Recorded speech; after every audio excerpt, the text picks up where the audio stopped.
Hello students, मैं welcome करती हूँ आपके अपने यूट्यूब चैनल बीसीए की बंदी पे। आज हमारे चैनल पे ये हमारा पहला वीडियो होने वाला है, तो चलिए शुरुआत करते हैं। आज का हमारा टॉपिक क्या है? Programming language. भाई प्रोग्रामिंग लैंग्वेज होती क्या है? बीसीए में एडमिशन तो ले लिया, अब यही नहीं समझ आ रहा है कि इतने बड़े बड़े प्रोग्राम हो रहे हैं, इतने बड़े बड़े कोड हो रहे हैं, भाई क्यों लिखे जा रहे हैं? आखिर इनका क्या मकसद है? लिखे जा रहे हैं 800 900 पेज के कोड। भाई इनका आखिर मतलब क्या है? इनका मकसद क्या है? आखिर हमें प्रोग्रामिंग लैंग्वेज की जरूरत क्या पड़ी? तो चलिए बात करते हैं प्रोग्रामिंग लैंग्वेज के बारे में। आप जैसे कि देख सकते हैं, मैंने एक छोटी सी बहुत ही सिंपल सी डेफिनेशन दे रखी है किसकी? प्रोग्रामिंग लैंग्वेज की। तो चलिए साथ में पढ़ते हैं एक बार इसे। अब programming language is a simple way to talk to a computer. नहीं समझ आया होगा कुछ, तो चलिए मैं इसे अपनी लैंग्वेज में बहुत ही अच्छे से एक एग्जाम्पल के साथ आपको एक्सप्लेन करती हूँ। बेसिकली देखा जाए तो प्रोग्रामिंग लैंग्वेज एक तरह का मीडियन है। क्या है? मीडियन है। और कैसा मीडियन है? कंप्यूटर से बात करने का। कैसा मीडियन है? कंप्यूटर से बात करने का। अब भाई आप लोग पूछेंगे ये मीडियन की जरूरत क्या पड़ी? ये मीडियन की इसलिए जरूरत पड़ी क्योंकि जो कंप्यूटर होता है ना, वो हमारा सिर्फ 0 और 1 की लैंग्वेज समझता है, वो हमारी लैंग्वेज नहीं समझ सकता है। कंप्यूटर सिर्फ 0 1 की समझता है। तो अब जब हमें कंप्यूटर से अपना काम कराना है तो उसको पहले अपनी बात समझानी होगी। तो उसको समझाने के लिए हम लोग को किसकी जरूरत पड़ी? प्रोग्रामिंग लैंग्वेज की। और वो मीडियन है। क्या है? वो मीडियन है एक तरह का प्रोग्रामिंग लैंग्वेज। तो चलिए मैं आपको एक छोटा सा एग्जाम्पल देती हूँ जिससे आपकी और अच्छी अंडरस्टैंडिंग हो सकती है प्रोग्रामिंग लैंग्वेज को लेके।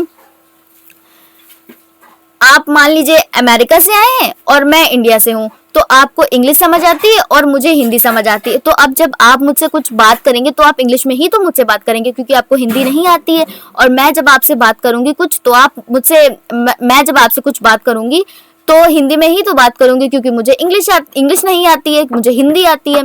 तो जब हम दोनों लोग आपस में बात करेंगे तो हम लोग एक दूसरे की बात समझ ही नहीं पाएंगे। जब बात ही नहीं समझ पाएंगे तो हम लोग आपस में मिलके एक अच्छा सा टास्क कैसे परफॉर्म करेंगे? तो ऐसे ही कंप्यूटर के साथ होता है। तो कंप्यूटर हमारी भाषा को नहीं समझता है, वो सिर्फ 0 1 की भाषा समझता है। तो इसको समझाने के लिए, अपनी बात को समझाने के लिए हमें किसकी जरूरत पड़ी? एक मीडियन की जरूरत पड़ी। और वो मीडियन कैसा हुआ? वो मीडियन हुआ हमारा प्रोग्रामिंग लैंग्वेज। आप देख सकते हैं नीचे मैंने एक छोटी सी प्रोग्रामिंग की डेफिनेशन दे रखी है अच्छी अंडरस्टैंडिंग के लिए। तो चलिए अब बात करते हैं रियल वर्ल्ड एप्लीकेशंस जो हैं हमारे प्रोग्रामिंग लैंग्वेज के, उनके बारे में बात करते हैं। Web development. भाई ये वेब डेवलपमेंट क्या होता है? जो बड़ी बड़ी वेबसाइट बनी होती है, ये कैसे बनी होती है? इनकी फंक्शनैलिटीज कैसे वर्क कर रही होती है? अब मान लीजिए आप अमेजोन पे हैं, अमेजोन पे आपको कुछ ऑर्डर करना होता है, आपने पट्टे से करा, सट्टे से ऑर्डर हो गया।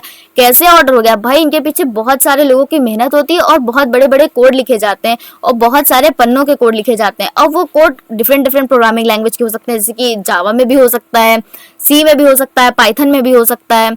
और मोबाइल एप्लीकेशन डेवलपमेंट, ऐसे ही मोबाइल एप्लीकेशन डेवलपमेंट है। ये जो आप लोग इंस्टा व्हाट्सएप चलाते हैं, कैसे इसके अंदर सारी फंक्शनलिटीज वर्क करती हैं? ऐसे ही तो वर्क करती हैं। जब आप अपनी बात समझा ही नहीं पाएंगे तो कैसे वो वर्क करेंगी? तो इसके लिए प्रोग्रामिंग लैंग्वेज की जरूरत पड़ी। Gaming and entertainment. भाई ये जो आप लोग पूरा दिन पबजी फ्री फायर पर लगे रहते हैं, गेम खेला करते हैं, टाइम वेस्ट किया करते हैं, तो कैसे भाई जो बड़े बड़े गेम बने होते हैं ये कैसे बने होते हैं? इनके पीछे भी बहुत सारे लोगों की मेहनत होती है। बड़े बड़े कोड्स लिखे जाते हैं कि कैसे कौन सी फंक्शनैलिटीज वर्क करेंगी। इसके लिए प्रोग्रामिंग लैंग्वेज बहुत सारी यूज हो सकती है। पाइथन हो गया, C++ हो गया, इन सब की हेल्प से बन सकते हैं game. Banking and finance system. Banking में भी बहुत बड़ा रोल है प्रोग्रामिंग लैंग्वेज का। ये जो आप एटीएम यूज करते हैं, एटीएम में आपने अपनी सारी डिटेल फिल करी और उसने आपको पैसे निकाल के दे दिए। कैसे दे दिए? भाई जब आपने उसको अपनी बात समझाई तभी तो क्या इसके अंदर प्रोग्रामिंग लैंग्वेज का यूज होता है। प्रोग्रामिंग लैंग्वेज आपकी बात को कंप्यूटर तक पहुंचाती है। जब वो उसको पहुंचाती है तो प्रोसेस होता है, तो आपको आउटपुट मिलता है। Health care system. Health care system भी बहुत बड़ा और बहुत अच्छा एप्लीकेशन है प्रोग्रामिंग लैंग्वेज का। हेल्थ केयर में ये जो डायग्नोसिस होते हैं, बड़ी बड़ी सर्जरीज होती हैं, सब किसकी हेल्प से होती हैं? सब कंप्यूटर की हेल्प से होती हैं। और जब तक कि आप अपने सिस्टम को बात ही नहीं समझा पाएंगे तो कैसे बात बनेगी? भाई कैसे वो आपका टास्क करेगा? तो इसके लिए हम लोग को प्रोग्रामिंग लैंग्वेज की जरूरत पड़ी। आई होप आपको समझ आ गया होगा कि प्रोग्रामिंग लैंग्वेज होती क्या है। Thank you so much.